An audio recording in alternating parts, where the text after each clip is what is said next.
It's the clock, it's from. I think so, Clock. yes. It's 7 o'clock, I'm right here. So this is a regularly scheduled meeting of the Public Facilities Committee. And present at the beginning of the meeting is Councillor Kelly from Ward 3, Councillor Moreno from Ward 7, Councillor Getz from Ward 5, Councillor Gentile from Ward 4, and myself, Susan Albright from Ward 2. And Allison. And Allison is not a member of the committee? Yes, she's the vice chair of the committee. What am I saying? Allison, don't worry, we haven't kicked you out yet. It's zoning and planning that you're not on anymore. I keep forgetting. So Allison Leary is one. And we have staff, Katie, is this your first meeting with us? Second meeting, so you're still here, which is a good sign. Katie. Usually we do that way. And Scott Matthews is backing her up tonight. So we have an interesting situation. We heard from National Grid last night, that they did not have the answers to our questions and could not come to our meeting. So we decided we would open the hearings and hold them again. And not take up anybody speaking, because once one person speaks, everybody has to speak. So even not on the new one, the Beacon Street one that's new tonight. And so I'll open all of these and then someone can hold and we'll move along to the last two items. We scheduled it for the December 4th meeting. And by the way, they did call this afternoon and say, by the way, we can come now. I said, it's too late. We've already canceled people to come and speak. So, whatever. Can I ask a question about that? Yes. I thought that the reason they're on tonight was because they had responded to all our questions. I thought we put them on They tonight. responded to the 4 questions that we sent them, but they did not respond to the questions that came up during public hearing. There were 4 questions from the committee, and then there were a bunch of questions that were asked by the public. And I thought that's why we put it on for tonight. It was because those questions had all been addressed. So it's very annoying to me Yes, that we've done that. And that then they said they couldn't come and now they want to come, and it doesn't make me have any more faith in them. no. So Oh, in my meeting. I'll just read all of them and then we'll open the public hearing and then hold them off. Just the new one that has to be opened. So the new one that has to be opened is 419-24, which is a National Grid petition for granted location to install and maintain gas mains in Beacon Street and a number of different locations. And the other ones that we opened the public hearing already but have to hold are 396-24, which is National Grid's petition to install and maintain gas mains in Center Street. 397-24, National Grid petition for granted location to install and maintain gas mains in Walnut Street. 398-24, National Grid granted location to maintain gas mains in Washington Street. And the last one is 399-24, National Grid petition for granted location to install and maintain gas main in Canterbury Road. So Councilor Laredo has moved to hold all of these, and we will take them all up again on December 4th. Councilor Gentile. No, I was just gonna move hold, but Okay. Councilor Laredo did it for you. So all those in favor say aye. Aye. Anybody opposed? Any abstentions? So that's 1, 2, 3, 4, 5 of us, right? Have I got that right? Six of us. Yeah, 6. 6. Mr. David and. Madam Chair, Yes, you might, I'm sure, I'm not implying that he's not following along, but you might want to just make sure Mr. Barrow knows we're not doing any of the National Grid stuff. he knows. I spoke with him this morning. Okay, all right. Yeah, I told him and he was able to tell others that there's no need. So we've been joined by Commissioner O'Donegal. And I assume you're coming to speak about the next 2 items. The first one is 405-24, Ron and Bear requesting authorization to appropriately expend the sum of $1 million from certified free cash to support the vehicle replacement program. Commissioner McGonigal? Yes, thank you, Madam Chair. As you stated, the request is for $1 million. We currently have $850,000 in our operating budget. In our CIP is $2.5 million total for vehicle replacements this year. So this $1 million will bring us up to 1.85. And in your backup, we have a list of our planned replacements that is also part of the CIP. Do you have that back? I didn't print it out for the. It's Oh, attached. Yeah. It's not part of this. Right. I don't know how I missed it, but others looked at it, I guess. We didn't waste paper. Quick question. Yes, Are you, so you're about what, $700,000 short from what you need? That's correct, Counselor. The total vehicles we have, the estimated cost is 2.4 million. The problem is we've been seeing some price increases even after we order the vehicles.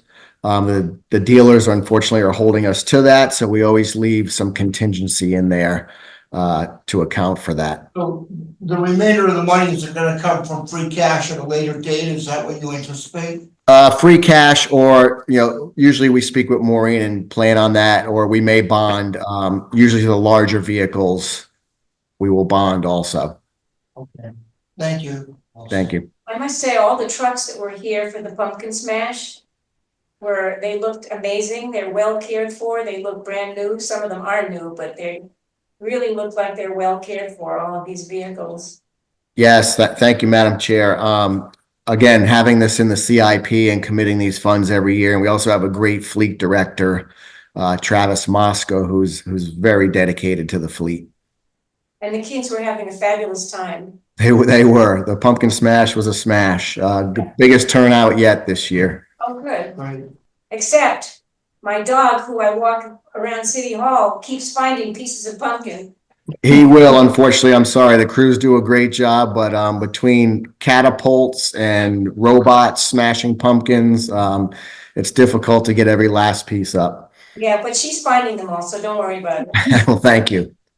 Can I ask him a question? Yes. Commissioner, did you say that though you've ordered some of the vehicles, the pricing is not locked in and it may go up?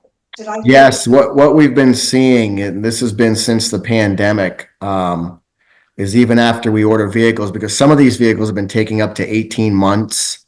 The dealers will come back and say, this has increased another 1%. And on some of our larger trucks, as you'll see, they're $400,000, are fully equipped snow fighters. So we do have some contingency in there to deal with that going forward. Our committee member, Councilor Danberg, might be very helpful. She forced her dealer to make good on a 3-year ago price for a vehicle. So feel free to reach out to Vicky if you want a little pressure. Well, thank you. We buy these through the state contract, and unfortunately, there's just no other way to deal with that. So. Sort of kidding. So any other questions or no? So does somebody want to make a motion? I'll move it. Okay, well, we came in at the same time, so Oh, did somebody else want to do it? Council Gentile. Sure. No, that's fine. Okay, Council Gentile's moved approval. All those in favor say aye. Aye. Aye. Anybody opposed? Any abstentions? Okay, that takes care of that one. Thank you. I see some people who are here at the meeting, and I'm very glad that you're here, but you may not have heard that we're not discussing any of the National Grid items tonight, in case that's why you're here. So I'm happy to have you folks here, but I just want you to know that we're not discussing any of the gas issues with National Grid tonight, and come up again on December 4th. So if that's why you're here, thank you for being here, but come back on December 4th. Mhm. Good. The last item is 406-24. Authorization to appropriate and expend $200,000 for FY25 traffic calming projects. Her Honor the Mayor requesting authorization to appropriate and expend the sum of $200,000 from June 30th, 2024 certified to be cash to support the planned FY25 traffic calming projects in line with a resolution from the City Council during the budget process. Are you speaking about that as well? Yes, thank you, Madam Chair. That request is for $200,000 in our operating budget. There is $350,000 going towards traffic calming this year. So this is in addition to that. So this would bring our total for this year to $550,000. Again, in the backup are the locations that we're looking at. So it's Comm Ave between Temple and Chestnut for one. LH Street between Linden Street and Circuit Ave. Florence Street between Boylston and Louise Road. And Langley Road at Jackson Street, which we would appropriate these funds for those 4 projects. We have 11 other traffic calming projects that are ongoing, in design and or being constructed and bid. So do you do this by the number of accidents, or how do you decide which ones get on the list? Sure. So we do this, there's on our website under the transportation division is a whole section on traffic calming, and it explains in detail the different criteria. So yes, crashes is a big part of how we score these, locations, traffic volumes, things of that nature, and they're all scored. Currently there's about 220 on our traffic calming list, with the number one, totaling about 500 plus points. So that's our number one priority. And again, those points are scored with the criteria that's listed in that. So we update this every year. And of course, these do move around. So something that may have been number one this year, maybe number 3 next year because the scoring has changed. But if we've started working on a project, we don't go back to number 1. We keep doing that project. So that's why there's 11 ongoing that change in that evaluation each year. Loretta? So a couple questions. One, is the $500,000 gonna cover the full cost of design and installation for these 11 projects? No, these are 4 additional projects. And it won't cover the full construction cost. It depends. Where's the money gonna come from? That will come in future operational budget allocations. We also, obviously, ARPA funds won't be available after this year for that, but there's also grant opportunities. And also when we're doing some major construction in some areas, if it's bump outs, things of that nature, mitigation funds in areas also is another funding mechanism. So I just want to be clear, we're appropriating $200,000. It's going strictly for design work? Design and construction. It probably we won't be able to construct all 4 of these with $200,000, design and construct. Some of the design, the basics, we can do in-house also with our engineering division. Well, that was a follow-up question. How much of this gets done in-house versus sending it outside, and why? Well, sometimes it depends on the workload of our engineering division. Some of this is a little more technical, so we may sub it out if it's included in other projects. If we're doing major paving and sidewalk work, we may have that as part of a major project being designed. So if we're doing major sidewalk work anyways, why aren't we just including this as part of that project, particularly if it's getting bonded? Well, as you've seen, these are very costly. We bring these to you on a regular basis. For example, some recent raised intersections, a project like that is about $375,000 to construct. So these are very expensive projects. Again, if we do an RRFB, a rectangular rapid flashing beacons, which you've seen throughout the city now, we can do those for about $20,000. So it's a wide range of traffic calming projects and costs. I'm probably not being clear with my question, so forgive me. I understand if you're not doing any other work, you'll put a beacon in, it's $20,000, probably can be done mostly in-house, I would presume at this point, at least design work.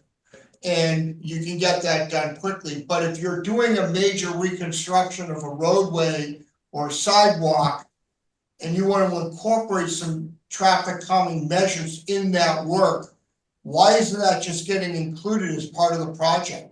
Right? They do sometimes. Some of those do. That happens. We do bump outs, things of that nature, all the time.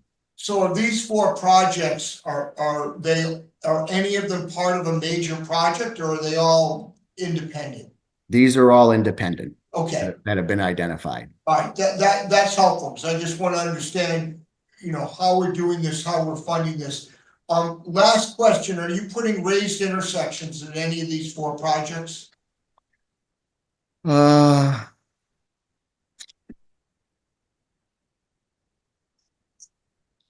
The Florence Street, Boylston and Luis is a raised mid-block crossing.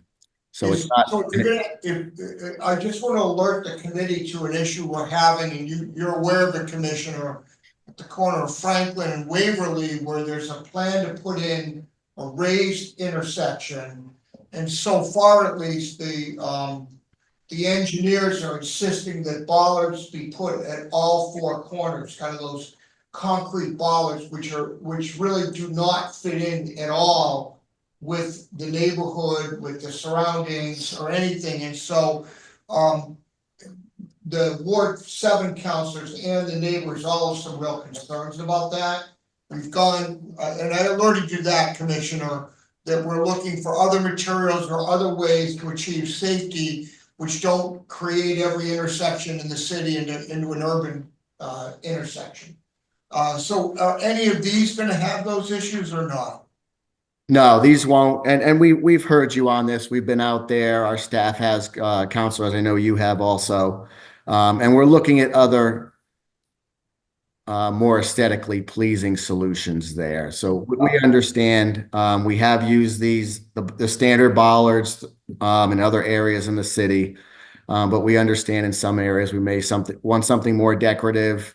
We just recently did this. They're not even installed yet in Petty Square. So there are more decorative ornamental items that can go over the bollards, and we're looking at those, and we're getting pricing, and we'll present those to the group. That'd be great. It wasn't meant at all as a criticism, but rather just to alert my colleagues that this is an ongoing issue, particularly as we look to put in a significant number of additional raised intersections at all different places in the city. So, and we understand the safety issues are involved, so it's a bunch of competing interests. Thank you, Commissioner. Also. Agreed. Thank you. Council Getz? Just a few quick questions. I have really appreciated reading through the traffic calming report. It served as an explainer, just in terms of the whole process, as well as, that priority list. So that was something that I think would be good to share with the committee, just so that they understand how this is formulated. We'll send that link out tomorrow. It is very helpful if you read. As I said, it's about 16 pages, but it's easy to understand once you read through that. Thank you, Council. Right. Yeah. And then the other question I have is, are these actually the projects themselves posted anywhere? Because I was looking at the one that's on ComAv between Temple, Chestnut and Chestnut. So I'm curious, because people are asking me about the improvements that are happening on Chestnut and Fuller, because it's ongoing right now. So are there any schematics? How do we, reference, the project to residents that are, have an interest? That's a good point. Some of our smaller projects, we really don't reference them, but let me see if we can add a link for ongoing projects in construction on our website, because that would just something so that people understand what's on. Sure. Yeah, because we have even if it's just conceptuals, something like this was a bid project, what you're referring to, Chestnut and Fuller. Okay. We're doing bump outs and accessibility on all 4 corners there. So we have full design that we could post for people to view. Oh, okay, thank you. And then lastly, what is the timeline for these 4 projects? Is it going to be in the spring? you know, do you have any sense of that at all? Yeah, at this point, these will all be spring, summer projects. What we'll do is if we'll finish design over the winter, some, I'm not sure which ones. I'll have to look to see that some are already designed. As I said, our engineering division does a lot of these smaller projects.